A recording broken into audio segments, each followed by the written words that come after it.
అదే వచ్చే ముందు ఇట్లా ఇట్లా చూసినా అది 10:05 అయింది. మరి ఇప్పుడు ఇది లోపల పెడితేనే బాగుంటుందేమో అని అనుకున్నా. రైస్ పెట్టిర్రా ఇక్కడ? సరే రైస్ పెడితే మాల్ కర్రీస్ అంటే తీసుకొస్తావా మరి? సరే ఓకే, అరేంజ్ చేద్దాం ఏదో ఒకటి చెప్తాలే. అంటే ఇట్లా పర్మిషన్ తీసుకోకుండా అరేంజ్ చేయలేను, పైసలు నాయ కాదు కదా, ప్రొడ్యూసర్ గారు basic. But thank you so much, thank you so much. మీరు అందరు ఇప్పుడు దాకా పేషెంట్గా వెయిట్ చేసినందుకు. ఎక్కువ టైం తీసుకోను, నేను చెప్పాల్సింది ఒక 2-3 మినిట్స్లో చెప్పి వెళ్ళిపోతా. ఎందుకంటే నేను ప్రీ రిలీజ్ ఫంక్షన్లో కూడా ఎక్కువ మాట్లాడనీయలేదు ఒక పెద్ద మనిషి నన్ను. సో సరే మరి నేను మామూలు యాక్టర్ అయి ఉంటే ముందే వచ్చేది స్పీచ్. ఇప్పుడు హీరో హీరో హీరో అని లాస్ట్కి పెడితే స్పీచ్ ఏం మాట్లాడాలో కూడా ఒక్కొక్కసారి అర్థం, ఎందుకంటే అందరూ మాట్లాడేసి ఉంటారు. కానీ బట్ స్టిల్ నేను ఇంకొంచెం టైం తీసుకొని నా మనసులో మాట చెప్తా. నన్ను ఇక్కడ దాకా తీసుకొచ్చి నన్ను నించోబెట్టిన మనుషుల గురించి కాసేపు మాట్లాడుకుంటా. దయచేసి కొంచెం పర్మిషన్ ఇవ్వండి, ఎక్కువ టైం తీసుకోను. సో బలగం చేసిన తర్వాత అది ఆ బలగం అంటే చేస్తున్నంతసేపు బాగానే ఉంది, కానీ ఆ సినిమా పెద్ద హిట్ అయ్యి అందరు నలుగురిలోకి వెళ్ళిన తర్వాత అది చేస్తున్న అదొక రెవల్యూషన్ లాగా క్రియేట్ అయ్యి ఒక గొప్ప ప్రపంచమైంది అది. ఆ సినిమా చేసిన తర్వాత నాకు కూడా చాలా అనిపించింది, అసలు ఏంది పర్పస్, లైఫ్లో పర్పస్ ఏంది సినిమాలు చేస్తున్నాము, ఈ సినిమాల తర్వాత మళ్ళీ ఇట్లా వస్తాయా రాదా, మళ్ళీ అంత గొప్ప సినిమా నేను చేయగలనా లేదా అని ఎప్పుడో క్వశ్చన్ ఉంటుండే. అలాంటి టైంలో నాకు ఒక ఫకీర్ దొరికిండు. ఆ ఫకీర్ ఏమన్నాడంటే, అన్న ఇది స్పిరిచువల్ పాత్రల పోతున్నట్టుంది నువ్వు చేసే ఐడియాలు, నీ క్వశ్చన్లు ఇవన్నీ, బట్ అలాంటి స్టోరీ నా దగ్గర కూడా ఉంది. ఒకడు ట్రూత్ కోసం బయలుదేరుతాడు, వాడి పేరు సూర్యతేజ అన్నాడు. ఆ ఫకీర్ జగదీష్, ఆయన ఇంకా ఇద్దరిని వేసుకొని వచ్చిండు అనమాట, ఇంకో ఇద్దరు ఫకీర్లు. ఈయన పెద్ద అంటే వాళ్ళిద్దరు ఇంకా ఎక్కువ ఫకీర్లు ఉన్నారు బాగా. బట్ ఒక కథ చెప్పగానే నాకు ఏం చేయాలో అర్థం కాలేదు. అంటే చాలా చాలా గొప్పగా ఫీల్ అయినా. ఇలాంటి ఆలోచన చేస్తున్నందుకు నేనే I'm proud of you Jagadish అందాం అనుకున్నా, కానీ ఆయనే అనుకున్నాడు కాబట్టి నేను కొత్తగా చెప్పాల్సిన అవసరం లేదు. But I'm really proud of you రా. చాలా చాలా గొప్ప రైటింగ్ ఇది. అండ్ మీ ముగ్గురిని చూస్తే అదే అనిపిస్తుంది, కార్తికేయ, జగదీష్ అండ్ వంశీ. మొన్న ఒక సిరీస్లో ఒక డైలాగ్ ఉంది, అది ఇప్పుడు చెప్తా. రైటర్ బాప్ హోతా హై బాప్. So it was so good. So వీళ్ళు ముగ్గురు కలిసి కథలు ఎన్నో రాసుకున్నారు, కవితలు ఎన్నో పాడుకున్నారు, కాలాలు దాటారు, యుద్ధాలు చేశారు కోర్టు కోసం. వీళ్ళ ముగ్గురు వెనకాల నేను కూడా నడుస్తుంటే ఇంకొక ముగ్గురు పక్క నుంచి చూసి, ఆకాశం తాకాలని మీకుందా, మాతో రా చూపిస్తాం మీకు ఆ సరదా అని ఇద్దరు అక్కలు వచ్చారు వెనకాల నుంచి.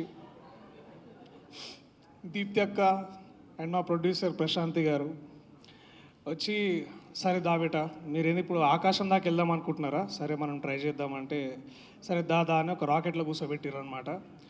ఆ రాకెట్కి మేమందరం కూర్చుంటే దాన్ని నడిపించింది మా నాని అన్న. ఆయన ఆకాశం కాదు చుక్కల దాకా తీసుకుపోయిండు మమ్మల్ని. మా చుక్కల్లో చంద్రుడు మా నాని అన్న. థ్యాంక్స్ అన్న. ఇది మీరు నమ్మకపోయి ఉంటే ఇక్కడ దాకా వచ్చి ఉండేది కాదు. అది అందరం చెప్తున్నాం, మళ్ళీ చెప్తున్నాం. ఇది మళ్ళీ చెప్పుకోవడంలో మాకు గర్వమే ఉంది, కానీ ఇదేదో రిపీటెడ్గా అని ఏ రోజు అనిపిస్తలేదు. అండ్ ఈ చిత్రంలో నేను అయినో నాకు మన శ్రీరాముల నుంచి బయటకు వస్తున్నప్పుడు, ఐ థింక్ శ్రీరాములు కాదు ఏఎంబీలో ఉన్నప్పుడు మధ్యలో వాష్రూమ్కి వెళ్ళిండు మా అన్న సీతారాం. వెళ్తే వాళ్ళు టాయిలెట్లు ఉన్న వాళ్ళు, అబ్బా సినిమా అట్లుందన్న అట్లుందని మాట్లాడుకుంటుంటే, అంటే వేరే లాంగ్వేజ్లో మాట్లాడుకుంటారు కానీ బట్ ఇట్లా ర్యాండమ్గా పీపుల్ మాట్లాడుకొని, అబ్బా మంగపతి ఏం చేసిండన్న, అబ్బా బాబా పలగొట్టేసిండన్న, ఇట్లా మాట్లాడుతుంటే ఫస్ట్ నేను అంటే నా గురించి ఎవరు మాట్లాడతలేరు ఏంది అని అనుకుంటున్నా. But to know and to see ఇట్లా సినిమా గురించి ఎంత మాట్లాడుకుంటున్నారో, మంగపతి గురించి అంత మాట్లాడుకుంటుంటే ఐ ఫెల్ట్ సో బ్యూటిఫుల్. అన్న శివన్న నువ్వు హోప్ అన్న, నువ్వు హోప్. 13 ఏళ్ల తర్వాత ఒక నటుడు తిరిగి తనని తాను ఎక్స్ప్లోర్ చేసుకోవడానికి వచ్చినప్పుడు మీరు ఇంకా ఆర్టీటీసీ కారిడార్లో ఇట్లా నడుచుకుంటూ ఇట్లా వస్తుంటే మీ ముందుకు రావడానికి ఎవరు రారు, మీ పక్కన ఎవరు నించోరు, మీ వెనకాల ఒక 1/2 కిలోమీటర్ దూరం నుంచి నడుచుకుంటూ వస్తుంటారు. ఒక పులి బోన్లకు నడుచుకుంటూ అంటే బోన్గా అంటే కోర్ట్ రూమ్లోకి ఎట్లా వస్తుందో అని చూస్తుంటే you are truly our hope అన్న. Thank you. ప్రతి నటుడికి నీ నుంచి ఇన్స్పిరేషన్ తీసుకున్న ఆ మూమెంట్ దొరికింది, ఆ మూమెంట్ మీరు తిరిగి మాకు ఇచ్చారు. So you are our hope Shivanna. నిజంగా thank you so much. I love you for whatever you did. ఇంకా టైం ఉండుంటే ఆ మంగపతిది మనది సీన్ ఇంకా ఉండాలని చాలా అనుకున్నా. But thank you. I love you so much for this. నాకు కొన్ని ఇప్పుడు సడన్గా ఇట్లా పేర్లన్నీ మర్చిపోతారు, ఎందుకంటే ఇది డీవియేట్ అయ్యేటేమో. నేను పేర్లు చదువుతా, పెద్దగా ఎక్కువ మాట్లాడి మీ టైం అయితే తీసుకోను. చాలా కష్టపడి రాసుకొని వచ్చిన. మా సీతారామన్ ఎప్పుడు అంటుంటాడు నువ్వు అన్నీ మర్చిపోతావు అని. ఈ సినిమాలో నాతో పాటు నటించిన Vishika, what a wonderful actor. నాకు ఎప్పుడు ప్రేమలో వచ్చిన ప్రతిసారి నేను అనుకుంటా ఈ పాట మనిద్దరం కూడా చేసి ఉంటే బాగుండేదని, కానీ ఇప్పుడైనా చెయ్యొచ్చండి, పాట రెడీగా ఉంది. టైం లేదు, ఆడ రైస్ పెడుతున్నారు, మీరు ఆగండి ఇంట్లో.